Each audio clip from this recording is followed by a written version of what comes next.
Bonjour à vous.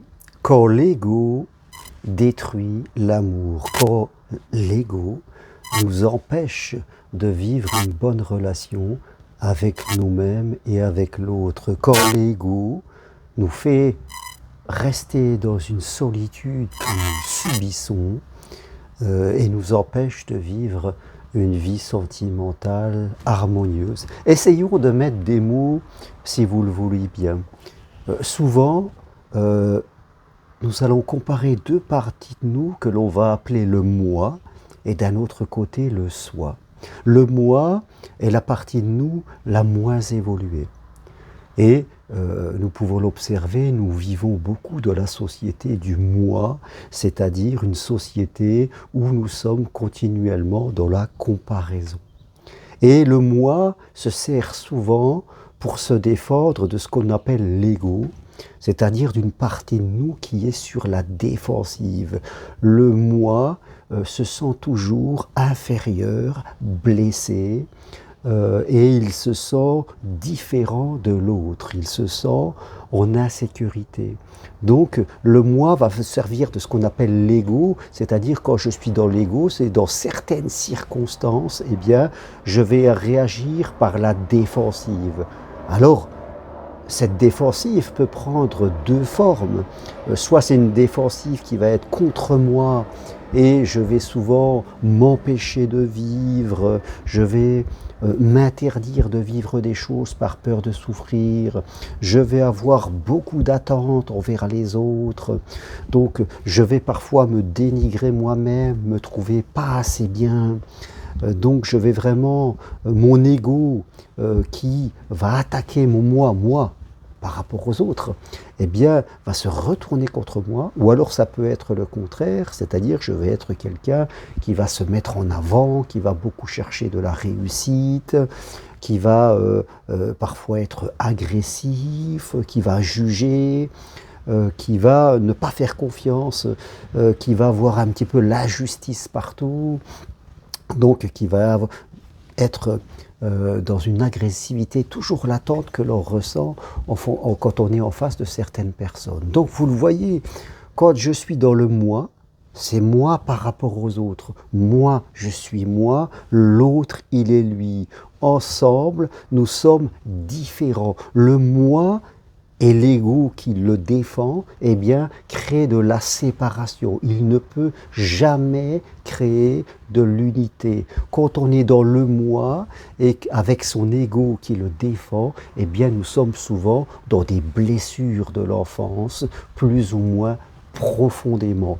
Et il va de soi que quand on va dans la vie sentimentale, eh bien, c'est très très difficile parce que le moi se sent souvent inférieur, se sent souvent hors danger, et il peut remettre en cause l'idée même qu'il peut aimer et être aimé, et que ça va durer dans le temps.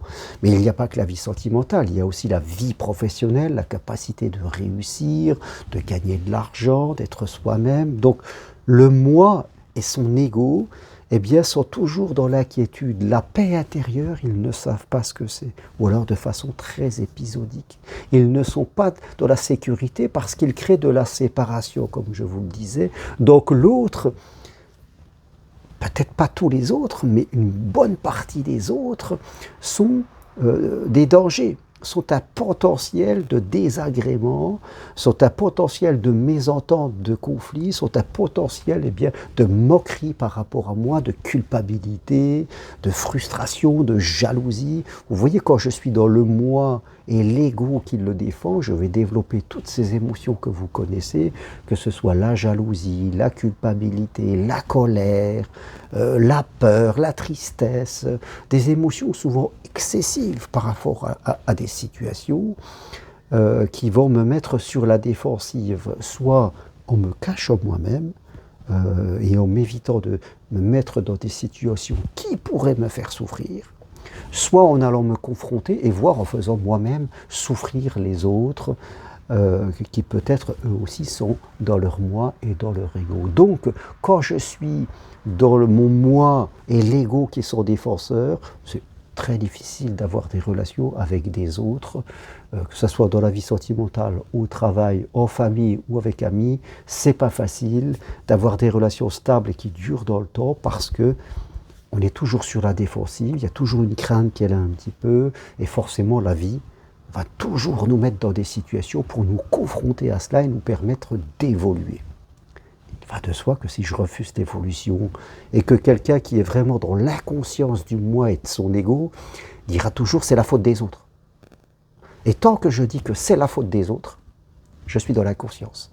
Tant que je dis que c'est la faute des autres, eh bien je vais attirer des autres qui vont me mettre dans des situations où je vais éviter, où je vais souffrir, où je vais encore amplifier de dire c'est la faute des autres, c'est la faute de l'amour, rien ne marche, j'ai pas de chance, d'une façon ou d'une autre.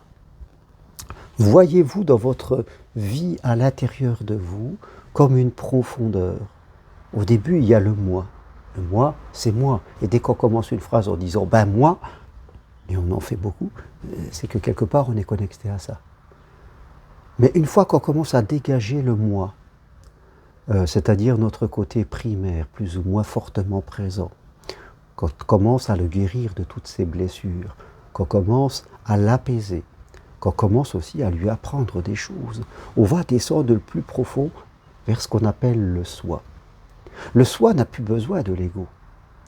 Il va s'en détacher totalement.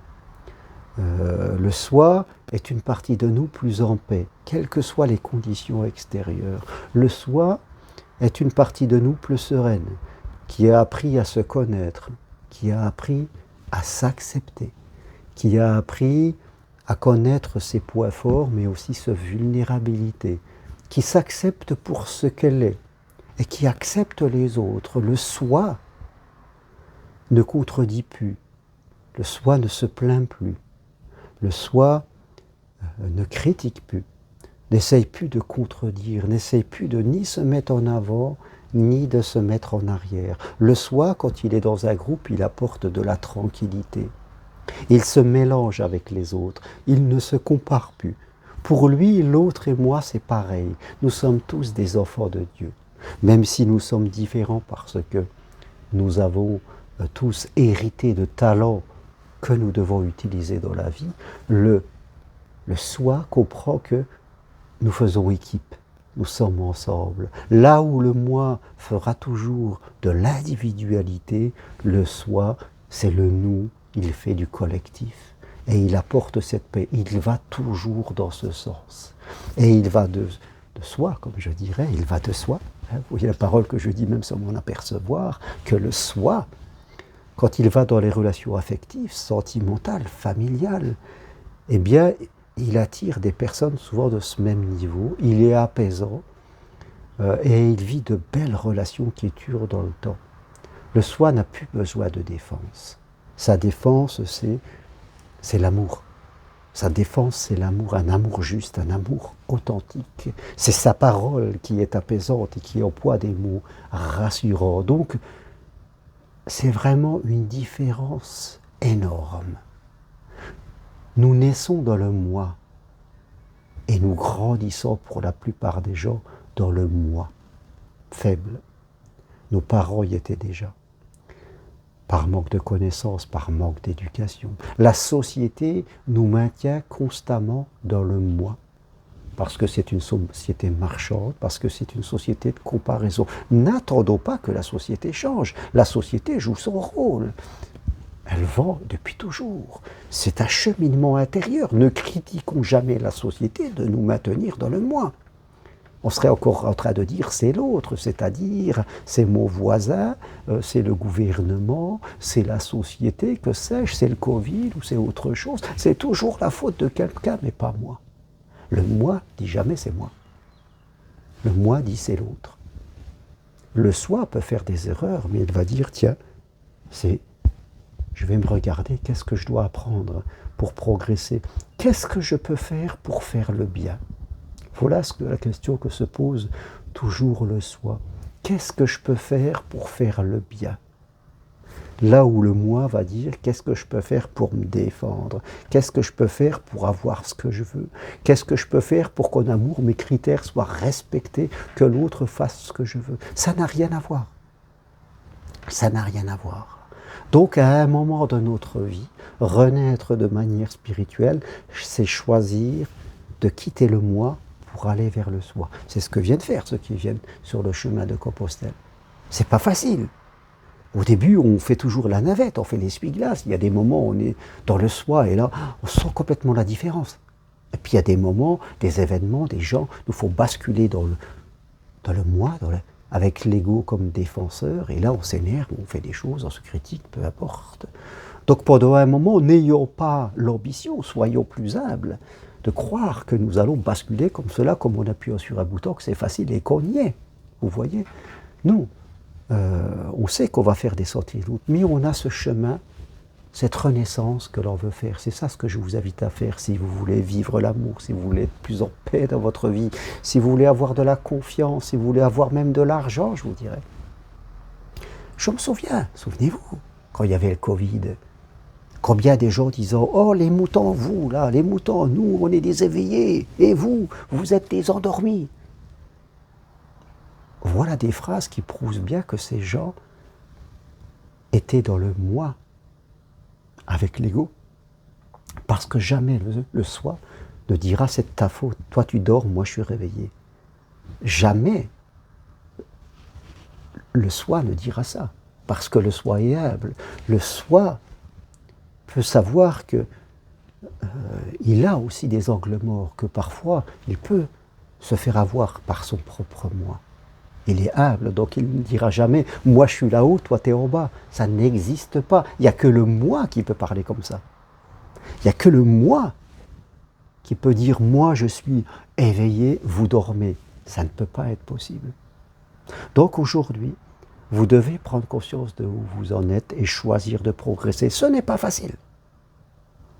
Quand Jésus disait « celui qui veut suivre mes pas », doit renoncer à lui-même, c'est-à-dire renoncer à son moi, doit prendre sa croix c'est tous ses défenses, ses comportements, ses habitudes, et doit me suivre, doit abandonner tout ça. C'est ça la croix, c'est prendre tous ces trucs-là. Tous nos systèmes de défense qui vont nous empêcher d'avancer, eh ben non, on les prend, on les porte, on y va et on va les libérer sur le chemin de Compostelle ou ailleurs. Voilà le chemin à suivre. En tout cas, voilà ce que je voulais partager avec lui. Il n'y a qu'un chemin dans la vie, c'est le chemin de l'amour. C'est le chemin du soi.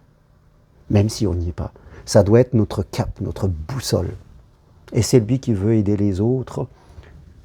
C'est là qu'il doit les amener. Même si les gens viennent avec plein de problèmes extérieurs, il va être sur les personnes et il va les aider à progresser pour être à ce niveau-là.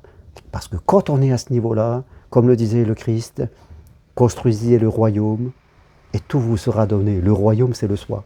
C'est à l'intérieur de moi. Construisez le soi, c'est votre royaume de la paix et de l'amour. Quand vous serez là-bas dedans, tout le reste arrivera naturellement. Voilà ce que je partage avec vous. Merci d'écouter mes vidéos. Appuyez sur j'aime si vous l'aimez. Si vous voulez aller plus loin, venez marcher à Rocamadour du 31 juillet au 4 août. Venez marcher 4-5 jours, c'est possible pour tout le monde. N'écouterez pas votre moi qui va dire « non, tu n'as pas le temps, non, tu n'as pas le niveau, non, ne dépense pas d'argent ». N'écoutez pas cette partie de vous. Vous voulez aller vers l'amour, suivez mon programme « En route vers l'amour » de chez vous. Vous voulez aider les autres, suivez ma formation individuelle pour devenir psychopraticien en développement personnel et spirituel. C'est votre évolution, c'est à vous d'investir, c'est votre choix. Un guide spirituel, je ne me prends pas pour un guide, mais si vous allez voir n'importe qui, il vous laissera toujours décider. C'est à vous de décider. C'est votre choix de renaître, c'est un choix personnel. Toutes les infos sur mon site germainroncari.com ou sur le petit texte qui accompagne cette vidéo. Merci beaucoup, à bientôt, au revoir.